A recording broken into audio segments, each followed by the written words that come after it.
मित्रों, स्वागत है आपका एक बार फिर से हमारे सत्य सनातन धर्मार्थ चैनल में। आज हम आपको बताएंगे कि कुंभ मेले के बारे में। तो चलिए शुरू करते हैं।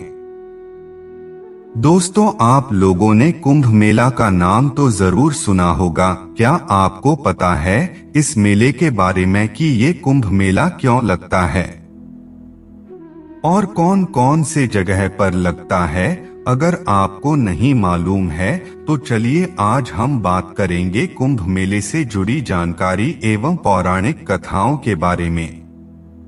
कुंभ मेला भारत देश में लगने वाली सबसे विशाल एवं महत्वपूर्ण मेला होता है। ये मेला 12 वर्षों में एक बार लगता है।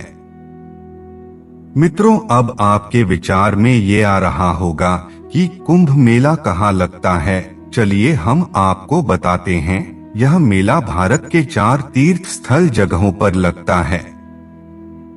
पहला उत्तराखंड राज्य के हरिद्वार के गंगा नदी के तट पर, दूसरा नासिक के गोदावरी नदी के तट पर, तीसरा मध्य प्रदेश के उज्जैन के शिप्रा नदी के तट पर और चौथा प्रयागराज के गंगा, यमुना और सरस्वती नदी के संगम तट पर आयोजित किया जाता है।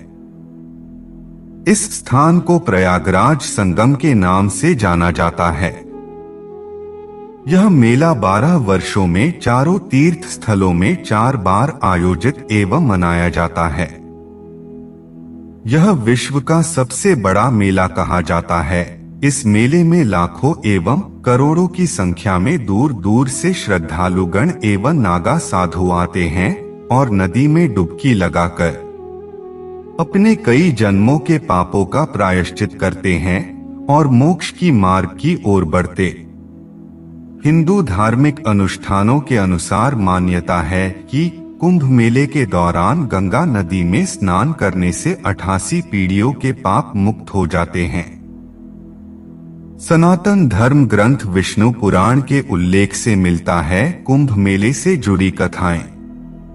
पुराणों के अनुसार कहा जाता है कि महर्षि दुर्वासा एक बार स्वर्गलोक में पधारे, परंतु देवराज इंद्र अपने घमंड के नशे में चूर उसने दुर्वासा ऋषि का आदर नहीं किए। इस पर दुर्वासा ऋषि को क्रोध आ गया और उसने इंद्र एवं समस्त स्वर्ग लोक के देवताओं का बल क्षीण होने का श्राप दे दिया। श्राप के कारण जब सभी इंद्र एवं देवता अपनी शक्तियों में कमजोर हो गए थे, तब असुरों ने इस अवसर का फायदा उठाकर स्वर्गलोक पर आक्रमण करना शुरू कर दिया।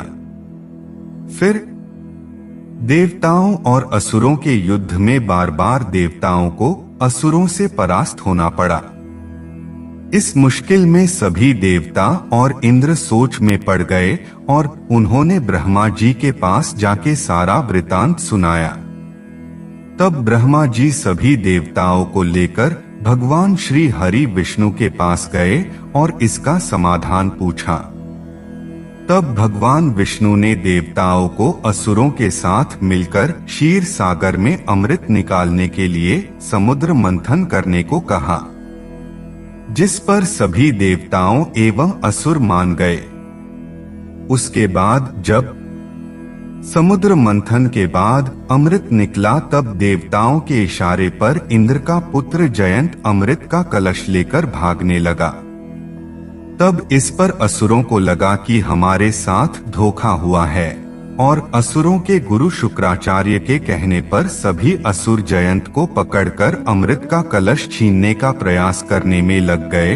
अंततः जयंत को असुरों ने पकड़ ही लिया और अमृत कलश पर असुरों ने अपना अधिकार जमाने की कोशिश कर ही रहे थे, तो उसी वक्त पर सभी स्वर्गलोक के देवता एवं इंद्र वहां आ गए और असुरों एवं देवता में युद्ध छिड़ गया। यह युद्ध 12 दिन तक चला था और इस युद्ध में अमृत की 4 बूंदें धरती पर गिरी थी। जो पहला स्थान प्रयागराज, दूसरा स्थान हरिद्वार, तीसरा स्थान उज्जैन और चौथा स्थान नासिक था। इसलिए इन्हीं 4 जगहों पर कुंभ मेले का आयोजन किया जाता है। देवताओं और असुरों का युद्ध 12 दिन तक चला था, जो पृथ्वी लोक पर 12 वर्ष के बराबर होता है। इसलिए यह मेला हरेक 12 वर्षों में एक बार लगता है।